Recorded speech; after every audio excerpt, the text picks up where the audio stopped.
பொறாமை வாழ்க்கையில் ஏன் இருக்கக்கூடாது? குறள் 161. ஒழுக்காரா கொள்க ஒருவன் தன் நெஞ்சத் தழுக்கார் இல்லாத இயல்பு. ஒருத்தன் மனசில் பொறாமை இல்லாமல் இருக்கிற குணத்தை தனக்கு உரிய ஒழுக்கமாக வச்சுக்கணும். பொறாமை இல்லாமல் வாழ்கிறது தான் உண்மையான ஒழுக்கம்.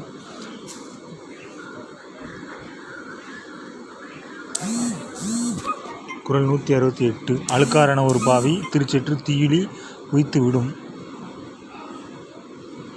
பொறாமைங்கிற பாவி ஒருத்தனோட செல்வத்தையும் புகழையும் அழித்து கடைசியில் அவனை தீய வழியில் நரகத்துக்கு கூட்டு போய் விட்டுடும். குறள் 170.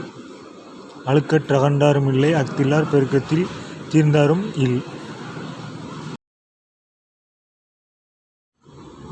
பொறாமை இருந்து வாழ்க்கையில் உயர்ந்தவங்களும் இல்லை, பொறாமை இல்லாமல் புகழ் மங்கி வீழ்ந்தவங்களும் இல்லை. பொறாமை இருந்தால் வாழ்க்கையில் வளர்ச்சியே இல்லை. பொறாமை இல்லாமல் வாழுங்க.